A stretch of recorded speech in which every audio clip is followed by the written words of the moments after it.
এরে নবীর উম্মতের দল, ওই মা যার দুনিয়ায় নাই, তোমার নামের শেষে একটা শব্দ লাগানো আছে পয়গম্বরের পক্ষ থেকে, তুমি ইতিম। এতিমের দাম কত জানো? আমার মায়ার নবী রহমাতুল লিল আলামিন দুনিয়াতে এসে আব্বাকে আব্বা বলে ডাক দিতে পারেন। কেমন মায়ার নবী আমার মায়ার নবী একদিন বিকাল বেলা মাঠের পার্শ্বে বসে বাচ্চারা খেলাধুলা করে, নবীও শিশু বয়সে দেখে বাচ্চাদের খেলা। নবীর মনে খেলার কোনো আগ্রহ নাই, কারণ আল্লাহ 4 বার কুদরতি অপারেশন করে করে দুনিয়ার সব চাহিদা নষ্ট করে দিয়েছে।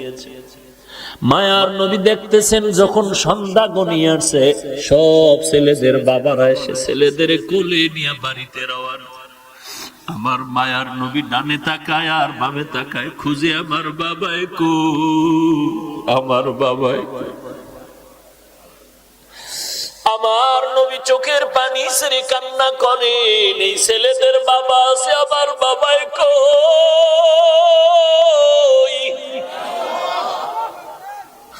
আম্মা জান আমেনা ঘর থেকে সন্ধ্যা হয়ে গেল, কই আবার সন্তান?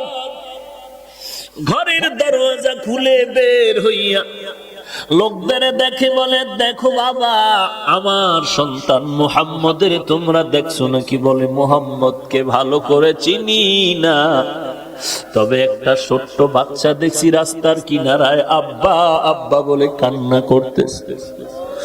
মা আমেনা দৌড়াইয়া চলে গেলে মায়ার নবীর শিশু নবীর কোলের মধ্যে জড়ায় নিলে।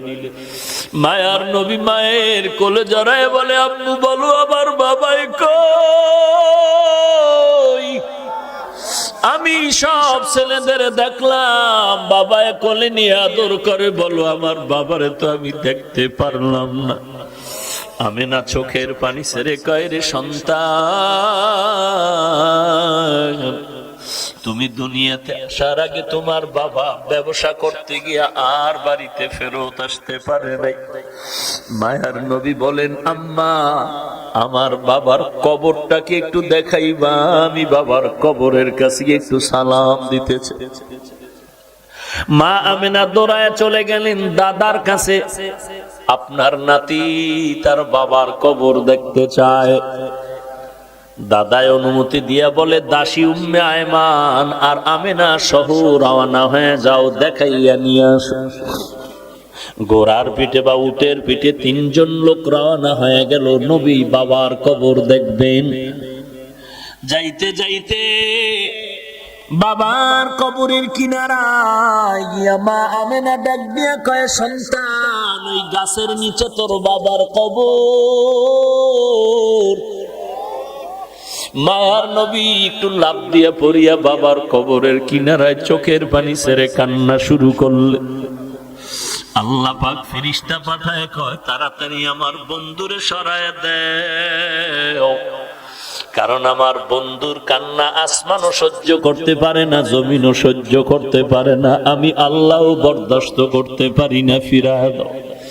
মায়ার নবী কান্না করে বিদায় বেলা যখন রওনা হয়, কিছু দূর যাওয়ার পরে মা আমেনা বলে, এই উম্মে আয়মান দাসী, বাহনটাকে থামাও, আমার পেটে ব্যথা শুরু হয়ে গেছে। মা আমেনা মাটিতে পড়ে গেলেন, ছটফট করে আর চোখের পানি ছেড়ে কান্না করে, শেষ বিদায়ের বেদনা শুরু হয়ে গেছে।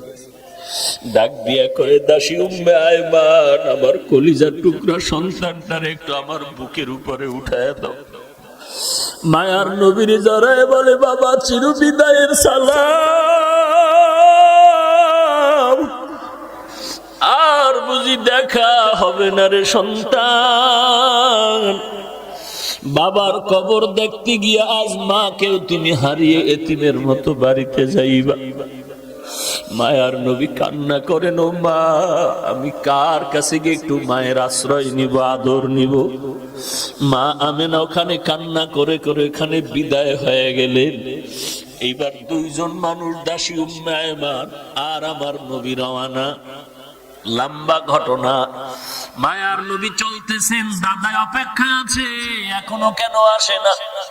হঠাৎ নজর করে দেখে বাহনের উপরে তিনজন লোক ছিল, একজন দেখা যায় না, ব্যাপারটা কি? কাছে আইসা নবী দাদার গলা জড়ায় ডাক দিয়ে কয়, দাদা। বাবারে দেখতে গিয়া মা হারায় চির এতিম হয়ে গেল। দাদার গলা জড়ায় কয়, আমি আর কাকে মা বলে ডাক দিব রে দাদা? এরে যুবক, ওই এতিম নবীর উম্মত, এই জায়গায় কত এতিম ছেলে আছো, মা নাই, বাবাও নাই। ওই মায়ের চেহারাটাও কি মনে পড়ে না রে সন্তান? ওই মাকে কত কষ্ট দিয়া চোখের পানি ফালাইছো, ওই মায়ের কলিজায় যারা আঘাত করেছো, চোখের পানি ছাড়ি আমার মাওলার কাছে তওবা কর। আমার মাওলা যদি ক্ষমা না করে তোর উপায় নাই। আল্লাহর নবী এতিমদের জন্য কত দয়ার নবী, আমার মায়ার নবী ঘর থেকে বের হয়ে গেলেন। হঠাৎ রাস্তার কিনারায় দেখে বাচ্চারা খেলাধুলা করে। নবী দেখার পরে সামনে আগায় গেলেন। একটু দূরে গিয়ে দেখে একটা বাচ্চা রাস্তার কিনারায়, কোনো কাপড় নাই, ছোট বাচ্চা উলঙ্গ বসে আছে। নবী বললেন, বাবা তোমার বাড়ি কই? বলে আমার বাড়ি নাই। ঘর কই? বলে ঘর নাই। আব্বা আম্মা কই? বলে আব্বা নাই, আমি এতিম। মায়ার নবী তার হাতটা ধরে কয় চল। নবী বাচ্চাটার হাত ধরিয়া সোজা ঘরের মধ্যে চলে গেলেন। আম্মা জান আয়েশা রাদিয়াল্লাহু আনহাকে বলেন, আয়েশা, এই বাচ্চাটা আমাদের সন্তান, মনে করে এর সুন্দর করে গোসল করায়া দাও। আম্মা জান আয়েশা বাচ্চাটারে গোসল করায়া দিলেন। মায়ার নবী একটা বড় চাদর নিয়ে দুইটা টুকরা করে বাচ্চাটারে সুন্দর করে পড়ায়া দিলেন। এইবার নবী বলে, চলো বাবা, নামাজ আদায় করতে চলো মসজিদে নববী। বাচ্চা যখন সামনে হাঁটতেছে, নবীজি ঘর থেকে বের হয়ে কয়, দাঁড়াও, তুমি হাঁটবা না, দাঁড়াও। বাচ্চা দাঁড়ায় গেল। মায়ার নবী বসে গেলেন আর বলেন, বাবা, আমিও মা হারা বাবা হারা এতিম, তুমিও চূড়ান্ত মা বাবা হারা এতিম। আমি আজকে তোমার একটু খেদমত করতে চাই। তোমার কদমটা মাটিতে দিও না, তুমি আমার কাঁধের উপর উঠা বসো। আমি তোমারে কাঁধে করে আজ মসজিদে নিয়ে যাই, আর কিয়ামত পর্যন্ত দুনিয়ার মানুষের এই বয়ান দিতে থাকবো যে মায়ার নবী এতিমের কত দরদি হয়েছিলেন। বাচ্চা বলে, না, আমি কাঁধের মধ্যে উঠবো না। নবী বলেন, উঠো। শেষ পর্যন্ত বাচ্চাটারে কাঁধের মধ্যে নিয়া মায়ার নবী এবার মসজিদের দিকে রওয়ানা। এইবার ওই যে খেলাধুলা করতেছিল বাচ্চারা, ওরা যখন দেখলো ওই বাচ্চাটা রহমাতুল লিল আলামিনের বরকতি কাঁধের উপরে, বাচ্চাগুলো আফসোস করে যে আজ ওর কপাল কত ভালো, এর মা নাই, বাবা নাই। আমিও বড় এতিম, আমি মা হারাইলাম, আমি বাবা হারাইলাম, আমার কেউ নাই। আমি বাচ্চাটারে আদর করে মাথায় হাত দিয়া দোয়া করে দেই। উম্মতের জানায় দিন আপনারা, একটা এতিম বাচ্চা যদি হাতে পায় আর এর মাথায় হাত বুলায় যদি কেউ দেয়, মুহাব্বতের নজরে ওই সমপরিমাণ হাতের নিচে চুল বরাবর নেক আল্লাহ তার আমল নামায় দান করবেন। আরে নবীর উম্মতের দল, ওই মায়ের অবদান ভুলার মতো না। জানা অজানা ভাবেও যদি কোনো ভুল করে থাকো, ওই মা বাবার থেকে দোয়া নাও, তাড়াতাড়ি ক্ষমা চেয়ে নাও, আল্লাহর কাছেও ক্ষমা চাও রে ভাই। আমার মায়ের অবদান, বাবার অবদান বলতে পারবো না রে বাবা। মাঝে মাঝে মায় সন্তানের মারে শাসন করার জন্য, কিন্তু দেখছো মাঝে মাঝে সন্তানের মায় মারার পরেও কিন্তু মা ঘুমাইতে পারে না। মা কিন্তু সন্তানের ধমক দিয়াও কিন্তু পাগলের মতো থাকে। সন্তানের ধমক দিছে এমন জোরে, সন্তান অভিমান করে ঘরে যায় না, ভাত খায় না, মা কয়া ডাকে না। আব্বাজান একদিন তাকায় দেখতেছে বালিশে মাথা লাগায় তার স্ত্রী গুনগুন করে কান্না করে রাতের বেলা। আব্বাজান বলে, বিবি কেন কাঁদো? বলে, আমার অন্তরে বড় ব্যথা। বলে, কি ব্যথা? বলে, একটা সপ্তাহ হয়ে গেছে সন্তান আমাকে মা বলিয়া ডাক দেয় না। বলে, কেন? বলে, আমি একটু শাসন করতে গিয়ে ধমক দিয়েছিলাম, এই কারণে রাগ করেছে, অভিমান করে আর ডাকে না। আব্বাজান বলে, বিবি তুমি আরামে খাও, ঘুমাও, কোনো চিন্তা করা লাগবে না। সন্তান একদিন আগে পিছনে তোমার কাছে সেই ক্ষমা চাবে। আমার মা কান্না করে বলেন, ও স্বামী আমার, যতই আমি খানার প্লেট নিয়ে বসি খানা মুখে যায় না, যতই আমি ঘুমানোর চেষ্টা করি আমার চোখে ঘুম আসে না। কারণ আমি খানার থেকে, ঘুমের থেকে সন্তানের মা ডাকে যেই মজা পাই, ওই মজা আমি খানায় পাই না, ঘুমের মধ্যে পাই না। এরে নবীর উম্মতের দল, সন্তান মায়ের কাছে টেলিফোন করে, মা আমি 3 দিনের জন্য ঢাকা থেকে 1.5-2 মাস হয়ে গেল, এখন বাড়ি আসতেছি, ছুটি হয়ে গেল। আম্মা জান তোমার জন্য কি নিয়ে আসবো? বলে, আমার জন্য কিছু লাগবে না, তোর বাবার জন্য যদি কিছু পারো তুই নিয়ে আসবি। এরে নবীর উম্মতের দল, সন্তান মার্কেটে গিয়া শপিং করে, মাকে বলে, মা বলো কি আনবো? মা বলে, কিছু আনা লাগবে না। বলে, মা তুমি এমন কেন করো? বলে, বাবা তুই আমারে কি দিয়ে খুশি করবি? তুই যদি স্বর্ণের কিছু দাও তারপর আমি খুশি হতে পারি না। তুই তাড়াতাড়ি আয়, তোর চেহারাটা দেখলে যেই খুশি হব, ওই খুশি আমারে তুই কাপড় দিয়াও করতে পারবি না। তুই আমারে মা বলিয়া ডাক দিলে আমি বাজেই খুশি হব। এই খুশি তুই আমাকে কিছু দিয়ে করতে পারবি না। সন্তান সন্ধ্যা পেরিয়ে যাওয়ার পরে গাড়ির মধ্যে উঠিয়া মাকে মোবাইল করছে, আমি 12টার মধ্যে বাসায় চলে আসতেছি, মা তুমি দোয়া করো। প্রতিদিন মা ঘুমাইয়া যায়, আজকে মা ঘুমায় না, খানাও খায় না। সন্তান আসবে, একত্রে সন্তানের নিয়ে মা খানা খাবে। ঘড়ির কাঁটার দিয়ে তাকায় আর দেখে কখন 12টা বাজবে, সন্তান আইসা মা বলে ডাক দিবে। মা ঘড়ির দিকে বারবার তাকায়। এরকম দেখতে দেখতে 12টার কাঁটা ঘুরিয়া সামনে আগায় গেল। মা বলে, কি ব্যাপার, কোনো যানজটে পড়লো নাকি? এইবার চিন্তা গভীর হচ্ছে, বাবায় ঘুমায়। এবার মা ডাক দিয়ে কয়, আমার আব্বাজানকে ধাক্কা দিয়ে কয়, ছেলে এখনো কেন আসে না? 12টা বেজে 1টা বেজে গেল, এত দেরি কেন? একটু টেলিফোন করো। বাবারে উঠায় দিল। আব্বাজান টেলিফোন করে সন্তানের মোবাইলে, রিং হচ্ছে, কোনো রিসিভ হয় না, কেটে যায়, বারবার কেটে যায়, বারবার কেটে যায়। মায়ের অন্তরের মধ্যে কেমন যেন একটু সন্দেহ ভাব, নাকি আমার সন্তান কোনো বিপদের মধ্যে পড়ে গেল। এইভাবে কল দেয়, কেটে যায়, কল দেয়, কেটে যায়। বাবা মোবাইল রেখে আবার শুয়ে পড়ল। মা অস্থির হয়ে গেল, বাবাকেও বুঝাইতে পারে না মনের ব্যথাটা। শেষ পর্যন্ত আবার ধাক্কা দিয়ে কয়, ও স্বামী আমার সন্তান তো এত দেরি করতে পারে না, আমি অপেক্ষায় আছি, আমার সন্তান আসবে, আমি সন্তানের নিয়ে একত্রে খানা খাবো, আজকে মন ভরে খানা খাবো। কত অনুষ্ঠান গেল, আমি এক টুকরা গোশত খাই নাই আমার সন্তানের মায়ার কারণে। তুমি আবার একটু মোবাইল করো। বাবায় ঘুম থেকে উঠিয়া আবার মোবাইল করে, রিং হয়, রিসিভ হয় না, রিং বাজতেছে, রিসিভ হয় না। এইভাবে দীর্ঘক্ষণ যখন ট্রাই করা শুরু করলো, এক পর্যায়ে হঠাৎ করে দেখে মোবাইলটা রিসিভ হয়ে গেল। ডাক দিয়ে কয়, বাবা তুই কই? হঠাৎ বাবার কানে দেখে সন্তানের কণ্ঠের আওয়াজ নাই, অন্য লোকের আওয়াজ। ডাক দিয়া বলে, কে আপনি? বলে, মোবাইলওয়ালার বাবা। বলে, তাড়াতাড়ি অ্যাম্বুলেন্স নিয়ে আসো, তোমার সন্তান এখন পরকালের লাশ হইয়া মাটিতে পড়ে আছে। গাড়িতে উঠছে, গাড়ি অ্যাক্সিডেন্ট হয়ে রাস্তার পাশে গাছের সাথে বেজে আছে, মানুষ রক্তাক্ত হয়ে গেছে। বাবায় মোবাইলটা ফালায় বেউসায় বিছানায় পড়ে গেল।